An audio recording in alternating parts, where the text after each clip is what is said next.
There are moments when truth hides behind the finest disguises, in a painting's delicate brushstroke, or in the quiet between two unanswered calls. Tonight's story begins in a Manhattan brownstone, where art, deceit, and conscience meet beneath the calm voice of reason, and the silence that follows a crime. Before we begin, I'd love to know where in the world you're tuning in from, and what time it is for you right now. Let me know in the comments. Settle in, because this mystery begins now. I had a good hand and a better mood. The beer was cold, the stakes were small, and the conversation had the right balance of bad jokes and worse arithmetic. It was one of those rare nights when I could ignore the office, Wolfe, and anything that involved the words urgent client. So when the phone started ringing back at the brownstone, I let it ring. It wasn't near me, and even if it had been, it wouldn't have improved my poker odds. Some people are haunted by what they did, others by what they didn't. At the time, I didn't qualify for either. I was too busy counting chips and pretending to be interested in my opponent's theory of luck. The phone kept ringing, steady and polite, like someone trying to remind me that virtue pays better attention. Then it stopped. I didn't give it a second thought. If I'd known how long that silence would last, I might have listened harder. As far as I knew, it was just another crank call from the universe, and I had a pair of sevens to defend. I got back to the brownstone a little after 8, which meant Fritz had already started his war against breakfast. The smell of coffee hit me in the hall. Strong, decisive, and loyal, like Fritz himself. He greeted me with that disapproving frown that starts at the nose and ends somewhere around moral disappointment. "You are late, Mr. Goodwin," he said, as if the clock were a personal offense. "Call it field research," I told him, grabbing the cup.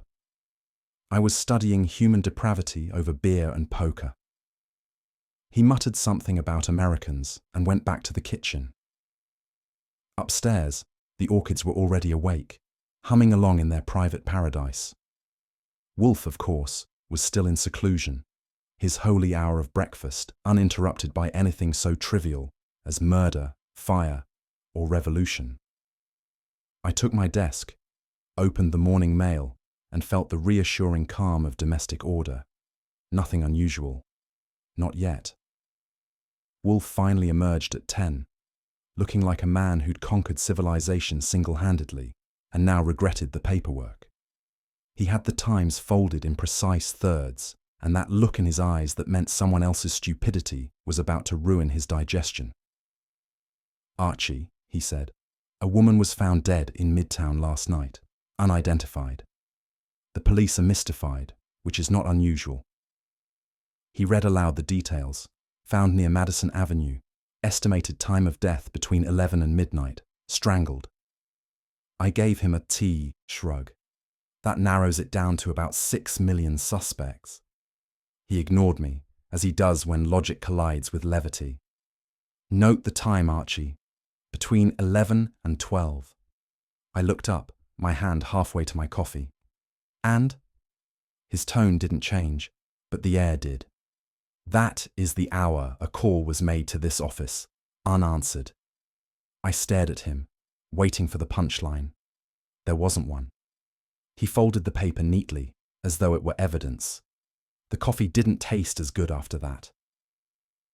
Around noon, the phone rang again, a cheerful irony I didn't appreciate. It was the operator, all politeness and procedure. "Mr. Goodwin," she said, "I'm confirming a record from last night. A call was placed to your number at 11:37 p.m. from Midtown, apartment 6B, Cranston Towers. There was no answer." I thanked her, hung up, and sat there. The number meant nothing to me, but the time did. I could still hear the echo of that ring I hadn't answered. And it wasn't from the phone. When I told Wolfe, he didn't move. He just closed his eyes, the way he does when the world insists on proving his low opinion of it. "Record the number," he said. "And, Archie, please refrain from compounding error with haste." That was his version of comfort. I made a note, but my mind was on the silence between rings. Proof had replaced coincidence, and it didn't feel flattering. Wolfe sat behind his desk, templed fingers resting against each other like two lawyers preparing a closing argument. I was still pacing when he spoke. "You ignore what displeases you," he said mildly. "That is often practical, but sometimes it's cowardice in disguise." I stopped. "You mean I should have answered every midnight call from every crank in the city?"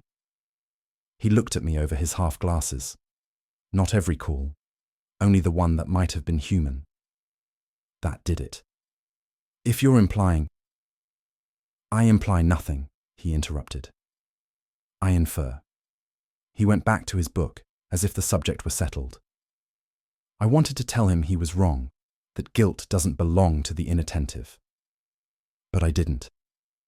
Instead, I stared out the window and wondered what kind of woman calls for help at 11:37 and gets silence for an answer. Later, Wolfe disappeared upstairs to his orchids, and Fritz brought me a beer, his idea of therapy. I drank it slow, hoping the fizz might drown the sound of memory. It didn't. The phone sat on the desk like a question I didn't want to answer. I could almost hear it ringing again, that calm, patient tone. Somewhere, a woman had been dying while I was drawing cards and cracking jokes. The thought didn't sit well with the beer.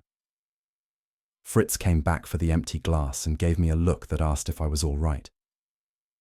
"Sure," I told him. "Just having a conversation with a telephone." He didn't understand, which was probably for the best. The brownstone was quiet, too quiet for comfort. I waited for the phone to ring again. It didn't. The silence was complete, and for once, it didn't feel like peace.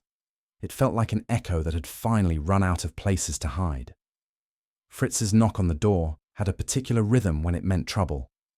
This one was firm, short, and with just enough restraint to tell me that the man waiting in the hall didn't belong among civilized company.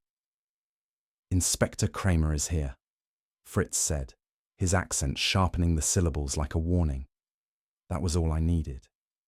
I didn't bother to ask why. Kramer didn't pay social calls, and the last time he crossed our threshold uninvited, Wolfe didn't speak to me for 3 hours afterward. I glanced toward the hall mirror, adjusted my tie and muttered, "Well, the honeymoon's over." When I opened the door, the scent of cigars and municipal aggravation rolled in with him. The brownstone's calm morning evaporated under the weight of authority. Kramer filled the doorway like a government subpoena. "Morning," he grunted, stepping past me before I could say whether it was one. He had his hat in one hand and a file folder in the other. Both looked tired. "Wolfe around?" "He's upright," I said. "Can't promise conscious thought." Kramer shot me a look that could have curled wallpaper, then stomped into the office.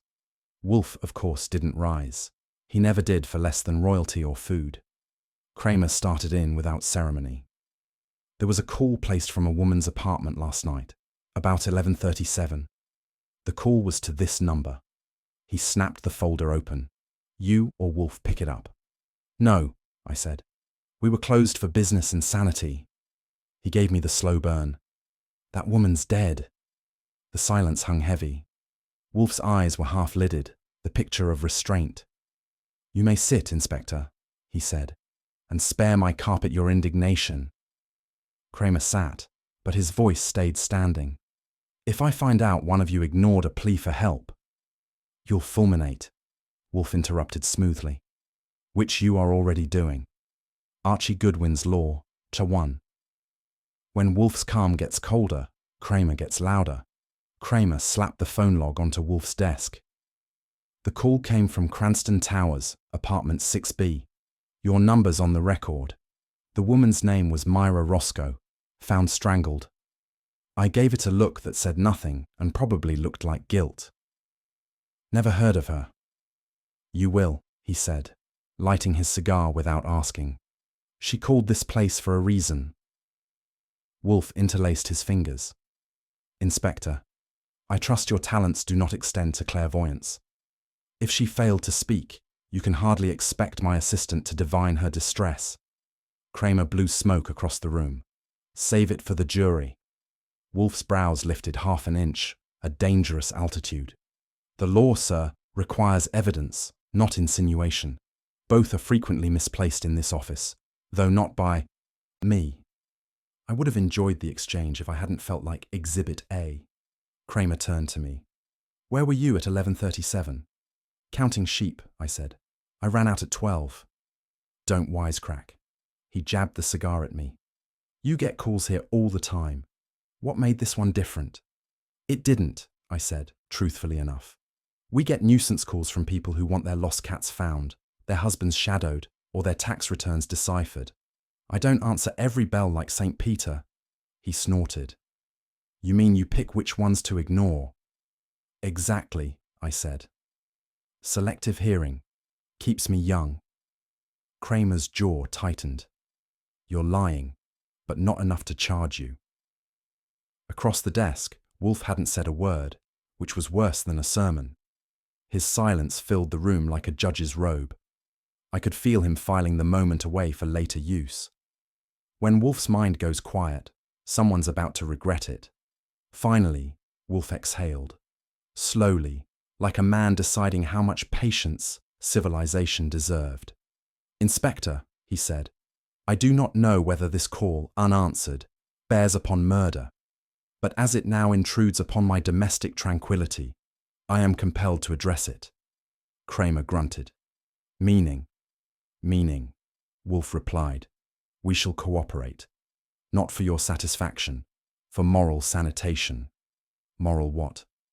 Sanitation, Wolfe repeated. Cleanliness of conscience, Inspector. An untidy moral state is as offensive as a disorderly desk. Kramer barked a short laugh. You've got the nerve to call this cooperation. You'll sit here and pontificate while your man dodges questions. On the contrary, Wolfe said, I shall sit here and think, which, you'll agree, is rarer. Kramer's colour deepened to municipal red. I considered ordering Fritz to fetch smelling salts. For a long minute, they stared at each other. Wolfe behind logic, Kramer behind bluster. It was an old duel, and both men knew the rules. Wolfe would win on intellect, Kramer on persistence. Fine, Kramer said at last, standing. You want to play moral philosopher? Be my guest. But if you interfere with the police investigation, I'll make you wish you hadn't invented ethics. Wolfe inclined his head slightly. Interference, Inspector, is the marrow of my vocation. It is, in fact, what you are paying me for. Indirectly, through taxes. That earned him another glare, followed by the familiar ritual of the cigar stub being crushed into the ashtray like a declaration of war. You'll hear from me, Kramer said, and made for the door. Undoubtedly, Wolfe murmured. You always do. If Wolfe's voice were any drier, the air would have cracked. When the door closed, Wolfe leaned back and called, Fritz, beer. The summons was pure habit, like a priest reaching for holy water. He didn't look at me until the bottles arrived.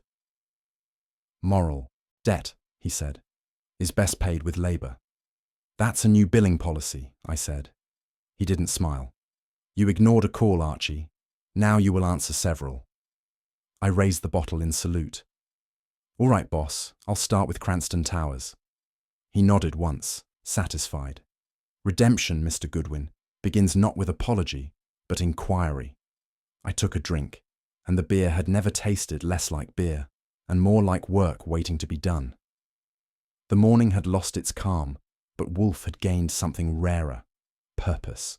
And when Nero Wolfe gains purpose, somebody else is bound to lose peace. The Garrison Gallery sat on a quiet midtown street, the kind of place that smelled more of money than paint. The air had the polish of too many perfumes and too little sincerity.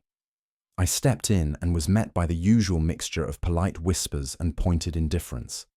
The elite art crowd, practicing the art of pretending not to look interested in anything except their own reflections. The walls gleamed under careful lighting. and every canvas had a price tag disguised as poetry. I've been in enough galleries to know that art often serves as camouflage, sometimes for bad taste, sometimes for worse behavior. This one had the gloss of both. The place wasn't alive, it was curated, like a smile stretched too long. I gave my name to the girl at the desk, who was too trained to look surprised, and waited for the man who put his name over the door to come out and start earning it. Charles Garrison entered like a man auditioning for charm. He was tall, smooth, and polished down to the last button, the kind of fellow who probably practiced sincerity in front of a mirror and billed himself by the hour. He took my hand with both of his, offering sympathy for poor Myra's dreadful end. His tone had just the right degree of theatrical mourning, except for his eyes, which weren't rehearsed enough. They moved constantly, like a ticker tape running behind a pleasant facade. "I suppose Mr. Wolfe has sent you to help the police," he said. Tragic business. Myra was a valued associate, indispensable really. She had an impeccable eye. Apparently too impeccable, I said. Word is, her judgment might have gotten her killed. That made him blink. He recovered quickly, but not quickly enough. The police can't expect me to make sense of madness. Artists are volatile, dealers less so. Depends on what they're dealing, I told him. His smile held, but it looked strained, like varnish beginning to crack. I left him to rearrange his grief and went looking for the man more likely to slip. Leonard Vale was a small, nervous sort, the kind who probably alphabetized his anxiety. When I found him in the back room, he was dusting frames that didn't need dusting. I introduced myself, and he nearly dropped the rag. "I know who you are," he said. "You work for Nero Wolfe." "Among my sins, yes," I told him. "We're curious about your late colleague. Anything you'd care to unburden?" He hesitated, then blurted, "Miss Roscoe shouldn't have died. She was upset. She said there was something wrong, something she had to fix before it ruined everything. Something in the gallery." He swallowed hard. "A painting, she said one of the new acquisitions, wasn't what it seemed. That's a popular problem in this town," I said. "Counterfeit hearts, counterfeit money, counterfeit art. Did she tell you which piece?" "No," he said too quickly. "Just that she planned to tell Mr. Garrison that night." His eyes darted toward the main room, where the owner's voice carried like polite thunder. Vale's hands trembled on the frame. Not grief, fear. Pure, polished fear. I didn't have to look for Philip Roscoe. He found me. He came through the gallery doors like a man arriving for his own curtain call. His tie was perfect, his grief rehearsed, and his tone suggested an audience he'd been missing. "Mr. Goodwin," he said, shaking my hand with the limp confidence of someone who's read about firmness but never practiced it. "I assume you're here about Myra. Terrible, terrible loss. She was complicated." "Complicated's one way to put it," I said. "So is dead." He winced delicately. Myra was often restless. She worried about loyalty. Other people's, not her own. She was working too hard, seeing shadows where there were none. "That sounds convenient," I told him. "You wouldn't happen to know what kind of shadows?" He sighed, gazing at the ceiling. "You think I killed her. Everyone does. But I adored Myra. I simply couldn't manage her storms." "Maybe not," I said. "But somebody managed to silence her."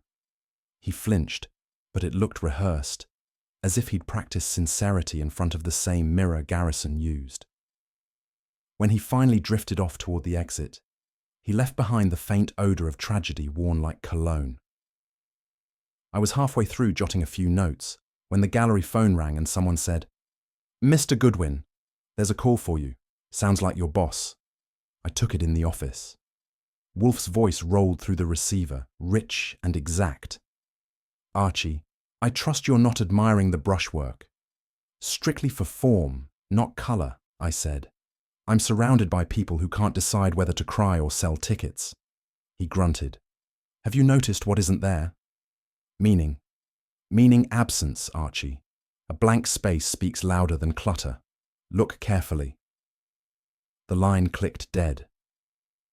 Typical Wolfe. He enjoyed riddles more than explanations. I turned slowly, scanning the walls, until my eyes landed on a large, empty spot above the fireplace. A pale rectangle hung there, framed by nothing but dust and implication. "Vale!" I called, and he appeared, looking even paler. "What hung there?" I asked, pointing to the space. He swallowed. "A portrait. The listener. We sent it for cleaning last week." "Cleaning? Or disappearing?" He stammered. "It was routine. Mr. Garrison arranged it. Where's the receipt?" I'll have to find it." "Sure you will," I said. "And I'll have to find a new definition of routine." Before I could push harder, the phone rang again. Wolfe, naturally. "Well?" he asked. "The painting's gone. Title's The Listener, supposedly sent out for cleaning." "Sent by whom?" "Vale says Garrison." A pause. Then Wolfe. "Verify. A false transaction is the signature of guilt, whether on paper or canvas." Vale was watching me, his face as pale as primer. When I hung up, I asked him one more time for the receipt. He didn't move. The silence between us felt thick enough to hang. By the time I left the gallery, I had enough impressions to fill a ledger. Garrison's polish, Vale's tremor, Roscoe's theatre. Each a different shade of deceit. I jotted them down in my notebook on the way back to the brownstone. If Wolfe was right, and he usually is, which is annoying, the missing painting wasn't just decor. It was motive, evidence, and metaphor all in one. I ended my notes with one line for him to chew on. Every painting in that place is a portrait of self-interest. I figured that would suit Wolfe fine. He's always had a fondness for human nature, preferably. By the time I got back from the gallery, the brownstone had resumed its natural rhythm, that rare state of domestic monarchy where every living thing obeyed Wolfe's schedule or didn't live long enough to regret it. Fritz was humming in the kitchen, the orchids were busy being admired, and Wolfe was upstairs tending to them with the kind of devotion popes reserve for relics. I had half a mind to sneak in quietly, but that's the thing about living with a genius. He never misses the sound of your conscience arriving before you do. When I finally stepped into the plant rooms, he was leaning over a tray of cattleyas, misting them as tenderly as a mother brushing a child's hair. Without looking up, he asked, "Do you feel cleansed, Archie?" That's Wolfe for you. No welcome back. No inquiry about progress. Just an opening line sharp enough to slice introspection. I told him I wasn't aware I'd needed baptism, but he only grunted, which was as close as he ever came to pastoral patience. We descended to dinner precisely at 7, as dictated by the gospel according to Nero Wolfe. Fritz had outdone himself. Veal ragout with buttered noodles, a dish designed to make the devil himself question damnation. But even Fritz's masterpiece couldn't sweeten the conversation that followed. Wolfe began with a sigh. "Man's appetite, Archie, is his finest disguise. One eats to maintain the illusion of peace." "Some of us eat," I said, "because we're hungry." "Pfui, hunger is the body's deceit. You eat because eating postpones reflection. The world survives by its capacity for distraction." I told him I preferred mine medium rare. He ignored that. "You dismissed a call. The woman who made it is dead. You now investigate her death, partly from duty, partly to quiet yourself. Hypocrisy, my dear fellow, is not confined to society. It's domestic." I pushed the plate away. "You're mixing psychology with dinner, and Fritz won't like that." "The palate, like the conscience," Wolfe said, "rebels when overfed." I wished he'd pass the salt instead of judgment. The ragout was fine. It was the moral seasoning that spoiled it. I let him finish his second helping before I started my own argument. "If you're suggesting that ignoring one wrong number makes me a villain, I'll need a better jury." Wolfe dabbed his lips with the napkin. "Villainy is crude. I prefer omission. It demands less effort and yields equal damage." I didn't know she was dying on the other end, I said. You expect me to answer every fool who thinks Nero Wolfe is a one-man Salvation Army? Of course not. But I expect you to understand that indifference is rarely innocent. I laughed, but not enough to convince him. You should try writing sermons. I'll handle the confessions. His gaze was steady. You are not the confessor here, Archie. You are the penitent. Or should be. I tried another deflection.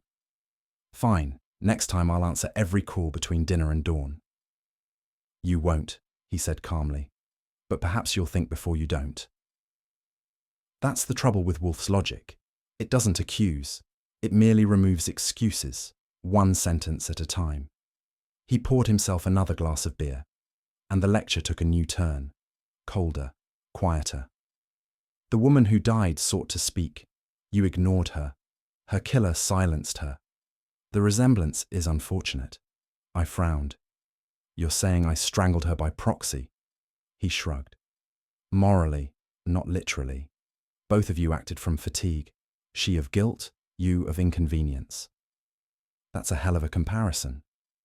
It's a measured one, he replied. You see, silence is seductive. It spares us discomfort. It spares the killer discovery. In both cases, it serves the same end, the postponement of truth. That one landed. I didn't answer right away. The beer in his glass made a small ring of foam. He stared at it, as though the whole of human frailty could be studied there. Comfort, he said, is the most lethal narcotic known to man. I told him he should embroider that on a pillow. He didn't smile. Neither did I. The orchids upstairs had more warmth than the air between us just then. Wolfe finally broke the tension with a fresh summons. Fritz, he called. Beer. That was his olive branch, or as close as he ever came. When Fritz brought it in, Wolfe lifted the first bottle and began dictating to himself. A forgery discovered, a confession delayed, and a woman silenced. Ergo, the motive lies not in the art, but in its exposure. I said, meaning someone killed her to keep the paint dry. Meaning, he countered, someone feared her voice. The forgery, like all lies, required maintenance. Confession is corrosive. To preserve deceit, one must erase the confessor. He took a long drink. Guilt, Archie, is both motive and metaphor. It stains more indelibly than pigment. I nodded, mostly to keep the peace. All right, so what's my assignment? Repentance or recon? Both, he said. You will revisit the gallery. The painting and its absence are twins in this affair. We shall learn which of them was born first. He raised his bottle in mock salute. I didn't return it. When the clock struck 9, Wolfe retreated to his orchids. His version of confession without witnesses. He dictated notes softly, his voice blending with the hiss of mist on petals. I sat at my desk, pretending to type, but mostly thinking. It's an unpleasant hobby, but it happens. Somewhere between my second and third beer, I caught myself staring at the telephone. It sat there, innocent and smug, like a cat that knows it's already broken your favourite vase. I muttered. Even the orchids get absolution by humidity. The house was quiet except for the faint rustle from above. Then, without warning, the phone rang. I didn't wait. I grabbed it on the first ring. Nero Wolfe's office, I said. For a moment, there was only breath on the line. Soft, hesitant. Then a woman's voice whispered, "Tell him the listener was never supposed to hear." The line went dead. I held the receiver, staring at nothing. This time, the silence didn't feel like guilt. It felt like the start of something waiting to speak, and finally being heard. When Fritz knocks during working hours, it usually means one of two things: the police, or the kind of visitor who smells better but brings more trouble. That noon, I was betting on the former. I still hadn't scrubbed off the sting of Wolfe's earlier lecture, and Kramer's shadow seemed likely to follow it. But when I opened the door, the man I expected wasn't there. Instead, stood a woman who looked like she'd come to deliver a verdict. She wasn't striking in the usual sense, not a painting, more a pen stroke, deliberate and exact. Her eyes were cool grey, the kind that don't blink until they've measured what you're worth. She wore black, not the kind that flatters, but the kind that declares allegiance to grief. "I need to speak with Mr. Goodwin," she said. That was enough to make Fritz retreat and me straighten my tie. Trouble had manners today. And before she even stepped inside, I could tell her visit wasn't request or routine. It was an accusation wrapped in perfume. She waited in the office while Wolfe, upstairs with the orchids, ignored the bell that signalled he had company. I took the chair opposite her, notebook in hand, mostly to feel like I still had a job. "My name is Lydia Roscoe," she said. "My sister was Myra Roscoe.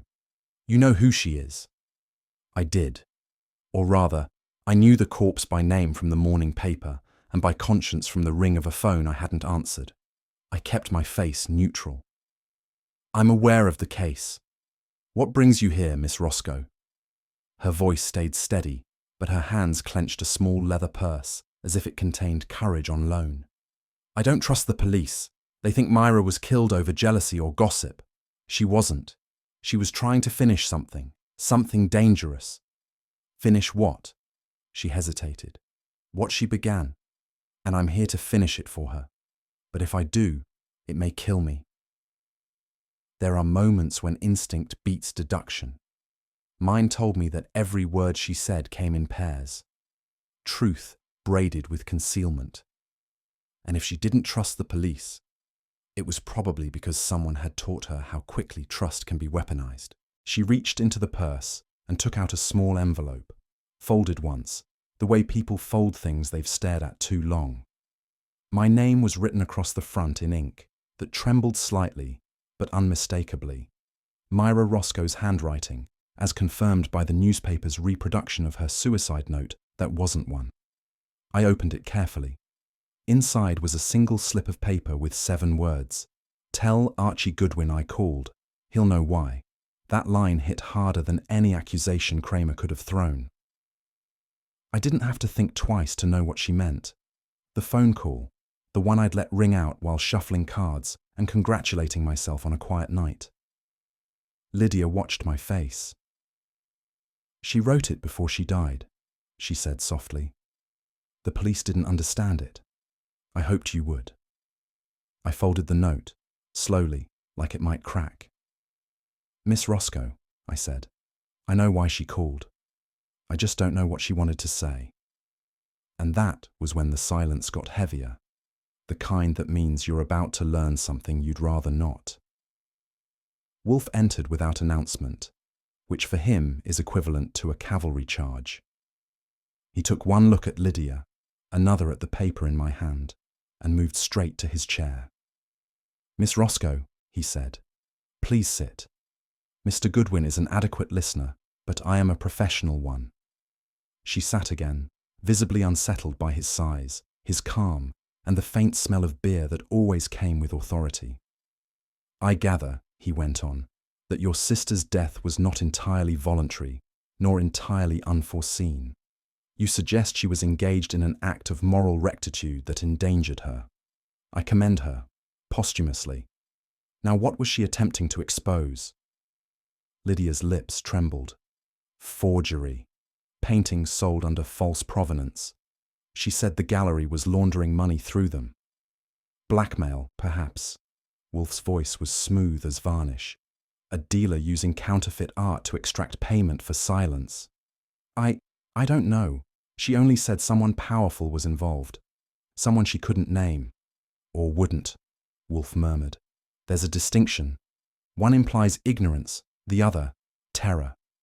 That did it. She looked away.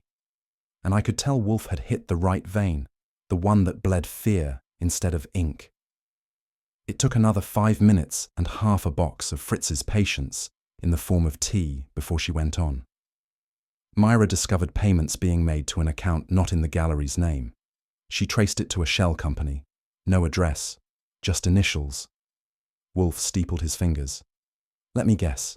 The initials match someone within the establishment. Her eyes widened. How did you? I didn't, he said mildly. I deduced. Fraud, Miss Roscoe, is never efficient. It leaks through vanity. She took a breath. The last thing Myra told me was that one of the paintings, the listener, was the key. It wasn't what it seemed. She planned to reveal it that night. Wolfe nodded once. The missing piece, he said softly. Quite literally. He turned to me. Archie, make note. Forged art, secret account, vanished painting. A trinity of deceit, and I suspect, motive. I scribbled, though what I really wanted was another look at that note, the one that made me part of this before I even knew there was a game being played. When Lydia finally rose to leave, her composure had cracked, but not collapsed. She paused by the door. There's one name I can't give you, she said. If I did, another person would die. Then we shall find it ourselves, Wolfe said, preferably before your silence becomes contagious. She didn't smile. She just left, her perfume lingering in the air like a faint reminder of something both alluring and toxic. I turned to Wolfe. You believe her? He took up his beer. I believe she lied, but not about everything. That, Mr. Goodwin, is why she will live long enough to lie again. I nodded. She carried fear like perfume, I said. You could almost smell it. He gave me a sharp look. That woman's silence is another call you must not ignore, Archie. This time I didn't intend to. I'd already ignored one, and it was still ringing in my head. When Wolfe starts talking about art, it usually means my week's about to get longer and less profitable. That morning, he was in his chair, surrounded by the scent of beer and logic, while I was trying to convince him that revisiting the Garrison Gallery would be about as fruitful as gardening in asphalt. Archie, he said, not looking up from his book. Truth hides best among replicas. When everything resembles truth, deceit need not conceal itself, only sit quietly. That was his way of saying, go back and dig until your shoes hurt. I told him I'd already stirred that pot once, and all it yielded was a nervous assistant and a dead woman's shadow. He closed the book. Then stir deeper. There's a kind of glint Wolfe gets when deduction starts fermenting. You can almost smell it, the way Fritz can smell dough rising. So I grabbed my hat, knowing that whatever Wolfe had glimpsed from the armchair would eventually come out of someone else's mouth, and I was about to go find that mouth. The Garrison Gallery looked the same, but it had lost its shine. The morning crowd of art patrons had thinned, replaced by the kind of silence that comes after too many questions. Garrison's secretary greeted me with a smile so tight it could have been painted on. As I walked through the main room, I noticed something Wolfe would have called disturbingly symmetrical. Every wall rearranged just enough to look deliberate, every trace of tension polished but not erased. It reminded me of the aftermath of a fight between civilized people, the blood mopped, the tone polite, but the air still sore. Leonard Vale was nowhere in sight. I gave my card to the receptionist and strolled through taking mental notes. Paintings hung in perfect lines, but the balance felt off, like a sentence missing a word. Guilt has a smell, a mix of nervous sweat and turpentine. That gallery had both. And somewhere behind one of those polite smiles, somebody was trying too hard to clean a conscience. When I finally cornered Vale near the storage room, he looked like a man halfway through a confession to himself. His collar was crooked, and his hands were busy pretending to organize a stack of invoices. Nice place you've got, I said. Still selling beauty by the yard? He jumped. Mr. Goodwin, I didn't expect you. That makes two of us, I told him. Your boss around? He's out meeting a client. His voice trailed off the way lies usually do, searching for footing. I leaned against a crate. Let's skip the gallery tour. I want to talk about the listener. You told me it was sent out for cleaning. Funny thing, I checked with the restorers. They haven't touched a brush for this place in 6 months. He went pale, then started to talk fast. Always a bad strategy with me. It wasn't supposed to happen this way. Myra wanted to tell Garrison the truth, to expose it. She said that painting was wrong, a fake. She was going to prove it that night. And someone proved her silence instead, I said. He nodded, eyes darting. She said if the listener was exposed, the whole scheme would collapse. There were forged copies, sales under false names, money moving through accounts that don't exist. Whose accounts? I don't know, he whispered. But she did. He looked like he'd just realized what that knowledge had cost, and maybe what it might cost him next. I went to the east wall where the listener had once hung. The frame was back. Same gold leaf, same measurements. But something was off. The canvas inside wasn't the one I'd seen before. You don't need Wolfe's vocabulary to know when something's been switched. The dust line around the frame didn't match, and the hooks had fresh scratches. Someone had removed the painting, replaced it, and done it fast. Too fast for amateurs. Vale hovered nearby, breathing through guilt. It was there yesterday, he murmured. I don't know who brought it back. Sure you don't, I said. That's why your hands are shaking like you just signed the return slip. He flinched. I swear, I didn't do it. Someone wanted the real one back in place, to erase the forgery before the police looked closer. That someone had skill, I said, and access, which narrows the field to exactly everyone who's still standing in this gallery. He didn't answer, just stared at the painting as if it might turn and accuse him itself. It looked innocent now, maybe too innocent. Nothing says cover-up quite like perfection restored. I was still examining the frame when the gallery phone rang and someone called out, Mr. Goodwin, a Mr. Wolfe for you. I picked up. You must have a sixth sense for interruptions. Nonsense, he said. I have a schedule. Have you found what was missing? Sort of. The painting's back. The real one. Someone did a little home improvement after hours. He paused. Ah, then the deception was repaired or merely rearranged. You tell me, I said. It looks genuine. Genuineness, Wolfe murmured, is a fragile disguise. We no longer seek a painter, Archie, but a conscience, one that tried to repaint its own sin. That sounded like Wolfe's way of saying the killer wasn't protecting a secret anymore, but an image, moral or artistic, take your pick. Before I could answer, he hung up. When I came back the next morning, the gallery looked emptier than usual, and not just in atmosphere. Leonard Vale was gone. His desk was cleared, drawers locked, and his apartment, according to the building manager, vacated overnight. I spent an hour talking to Garrison, who played the role of indignant employer beautifully. Vale was unstable, he said. This whole tragedy unbalanced him. I tried to help. By letting him vanish, I asked. I don't chase ghosts, Mr. Goodwin. Maybe you should start. One just stole your alibi. He didn't like that, and I didn't care. Back at the brownstone, I gave Wolfe the report. He listened, eyes half closed, as Fritz set down lunch. Vanished, Wolfe repeated. A convenient verb. Usually means he was persuaded. By who? I asked. That, Wolfe said, is what we must extract from the residue of cowardice he left behind. After lunch, Wolfe leaned back, eyes closed, fingertips meeting like two conspirators. Summarize, he said. Vale spills that Myra found a forgery. The painting reappears overnight, and now Vale's vanished like a soap bubble.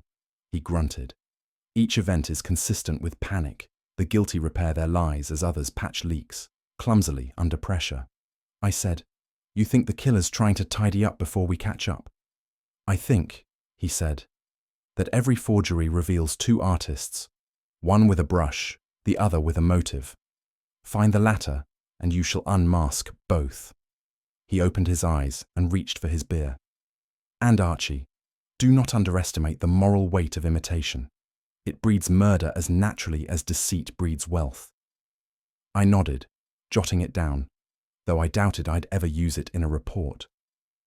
Wolfe's philosophy was always best served chilled, like Fritz's beer, strong, bitter, and hard to swallow. But he was right.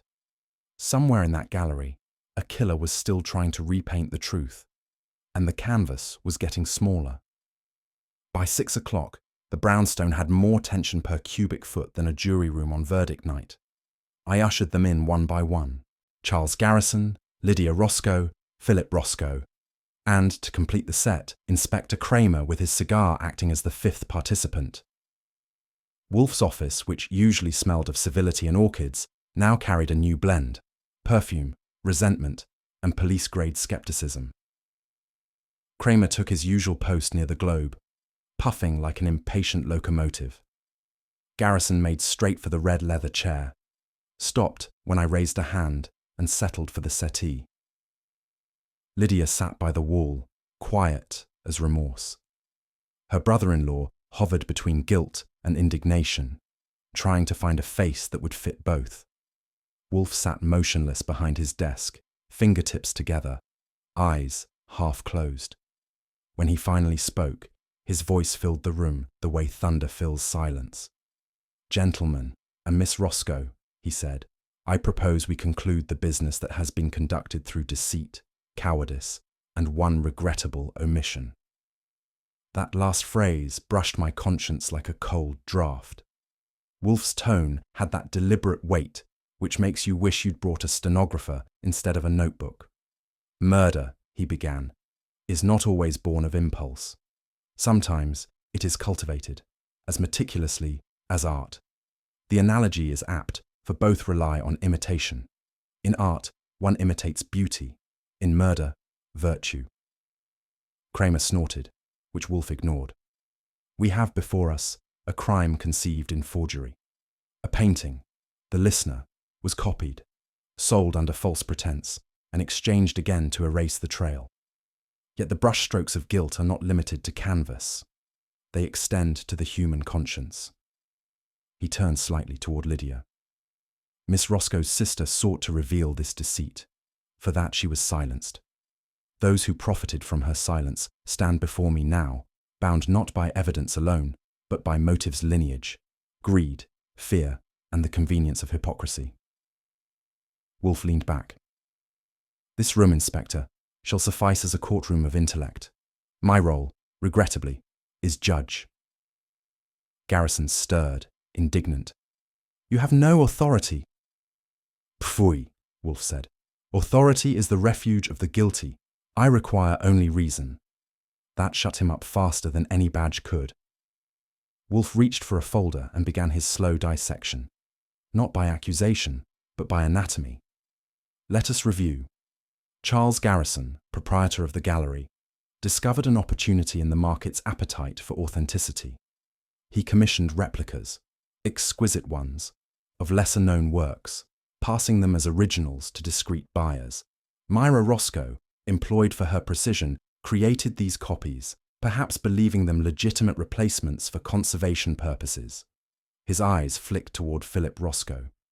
Her husband, a man of theatrical leanings, enjoyed the lifestyle these commissions afforded, and therefore the silence they demanded. Miss Roscoe, in turn, benefited through her sister's patronage. None of this, in isolation, is damning. Together, it forms a chorus of complicity. Kramer grunted. "And the forgery?" Wolfe inclined his head.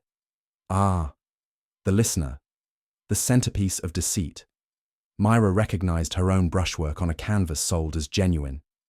She confronted her employer and, I surmise, threatened exposure. She telephoned my office that evening, perhaps intending confession, perhaps protection. The call went unanswered. I shifted in my chair. Wolfe's tone was calm, but the words hit like slow hammer blows. Shortly thereafter, he continued, she was found dead. The forged painting vanished, only to be replaced later with the authentic original, a most revealing attempt at erasure. The silence afterward felt painted too, thick and deliberate. Then, with all the precision of a scalpel, Wolfe turned the conversation toward me. One more omission must be acknowledged. A call was made to this office at 11:37 p.m. Mr. Goodwin, in an uncharacteristic lapse of diligence, chose not to answer. That call might have prevented a death. You could have heard Kramer's cigar stop burning. I smiled thinly. If I'd known murder was calling, I'd have picked up. Fate, Wolfe said, seldom repeats itself. Truth, when ignored, withdraws its courtesy. Lydia's eyes were on me now, not accusing exactly, but heavy with the kind of sympathy that feels worse. Wolfe, having delivered the wound, moved on with surgical indifference. However, he said, even an omission may serve revelation. It confirms that the victim's fear was immediate, and that she trusted my office more than any friend or kin. That, Inspector, narrows the circle of betrayal. Kramer muttered something about philosophers running police stations, but nobody laughed. For once, I didn't blame them. Wolfe fixed his gaze on Garrison. Mr. Garrison, your veneer of refinement has been most instructive. You profited from imitation so long that reality offended you. You employed Mrs. Roscoe not merely for her talent, but for her discretion. Yet when she resolved to speak, you discovered that art cannot coexist with conscience. Garrison's fingers tightened on his knee. That's absurd. It is not, Wolfe interrupted. You forged the delivery record for the listener, returning the genuine canvas after her death. You believed restoring the real would erase the false. But morality, sir, is not retroactive. Kramer stepped closer. Are you saying he killed her himself? Precisely, Wolfe said. She threatened disclosure. He silenced her, quickly, without spectacle. Then, fearing exposure of the forgery, he replaced the counterfeit with the authentic work, thinking it poetic symmetry. It was only vanity, the same vanity that betrays every artist of deceit. Lydia gasped softly. Philip Roscoe rose halfway, then sank back, colourless. Garrison's mask slipped. You can't prove. Proof, Wolfe said, is the art of arrangement. I have arranged it. And by the look on Garrison's face, Wolfe's brush had landed exactly where it hurt. Kramer demanded what he always demanded. Evidence, Wolfe, not riddles. Wolfe reached into the folder again and handed him a single sheet. A delivery slip, Inspector, for the painting's return to the gallery. Note the signature, Charles Garrison, and the timestamp. It records delivery at 8:40, the morning after the victim's death. Yet we know the painting was already rehung overnight. Kramer examined it, scowling. Forgery of his own paperwork. Indeed, Wolfe said. A man consistent in his artistry. The signature matches his authentic hand, and the time betrays his attempt to legitimize an act already completed. He sought to rewrite reality, much as he rewrote the provenance of his art. Lydia's hand went to her mouth. So Myra was right, she whispered. She said the truth would cost someone everything. Wolfe inclined his head. And it has. The bill is now due. Kramer's men stepped forward. Garrison started to protest, but it came out as a cracked whisper. When the door closed behind them, the room seemed to exhale for the first time. The silence that followed was not peace, it was aftermath. Wolfe leaned back, eyes closed, as if he were listening to a verdict only he could hear. Kramer's footsteps faded down the hall, leaving behind the faint smell of smoke and justice. Lydia rose slowly. Mr. Wolfe, she said, thank you. He opened one eye. Thank gratitude, madam, not me. I merely observed the inevitable. She left quietly. Philip followed, shoulders slumped, carrying his share of disgrace. When the door clicked shut, Wolfe reached for his beer. You cannot amend the past, he said at last, but you may honour it by diligence. I nodded, meaning I'll answer the next call. Meaning, he said, you will listen. I poured myself a glass of Fritz's cider. Outside, the city moved, loud and indifferent. Inside, the orchids swayed faintly under the air vent, silent witnesses to another forgery unmasked, and another truth reclaimed too late. When the police finally left, they took their questions and cigar smoke with them, but the air didn't clear. It just hung there, like a thought Wolfe hadn't yet decided to share. The office was as still as a photograph, chairs crooked from the storm of tempers that had filled them an hour earlier. I sat where I always do, desk to the right, staring at the outlines left by glasses and elbows. The clock ticked, too loud for its own good.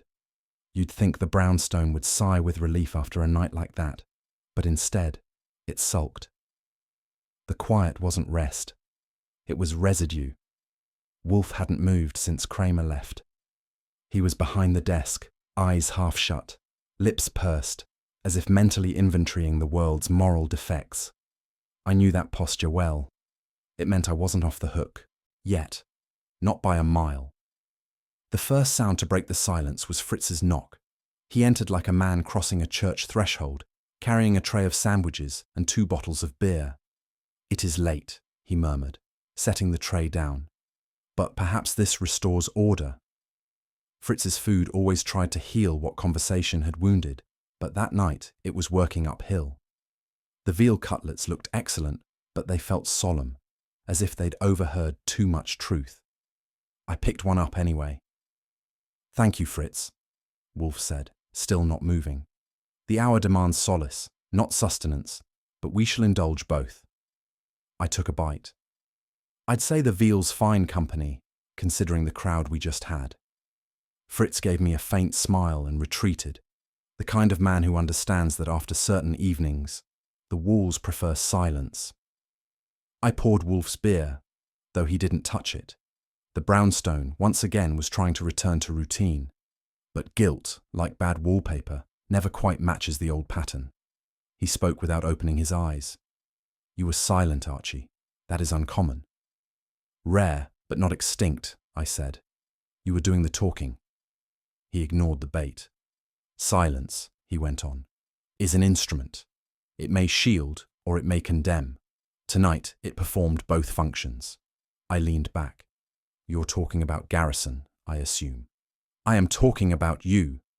That got my attention. "Me? I was the picture of efficiency." Wolfe sighed.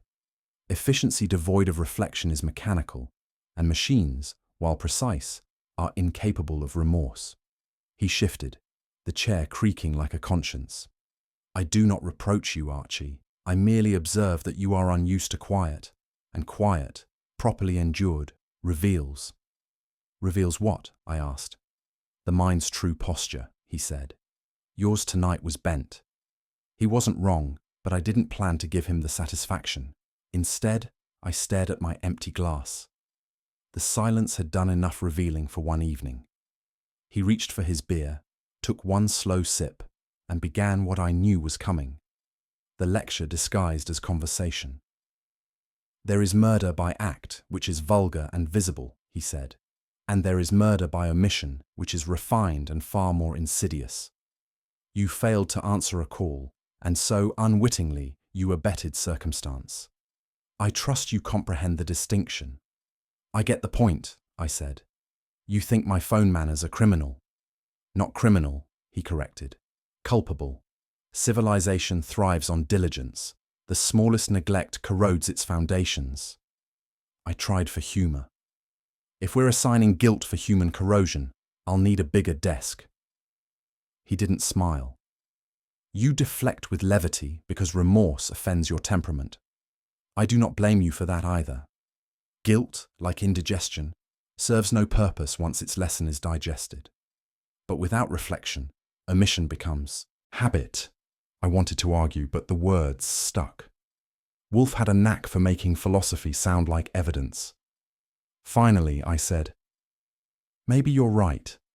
Still, I'd rather deal with facts than fables."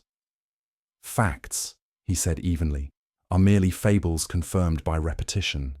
That was Wolfe for you, turning my defense into another conviction.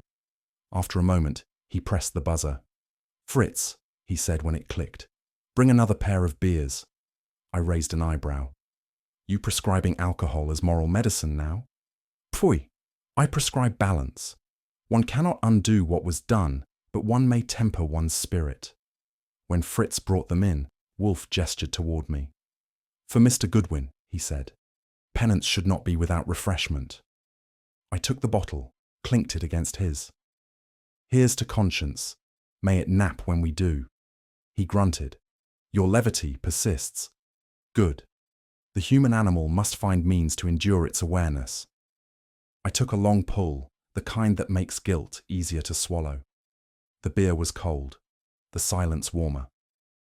For a man who claimed to dislike sentiment, Wolfe had just given me the only kind of forgiveness he knew. Practical, understated, and poured in a glass. I leaned back and said, maybe I should send thank you notes to ghosts. Seems polite. That earned me a look, one of Wolfe's rare, almost human smiles, the kind that flickers and vanishes before you can confirm it. You will, of course, continue to employ sarcasm as insulation, he said. It keeps me from freezing, I told him.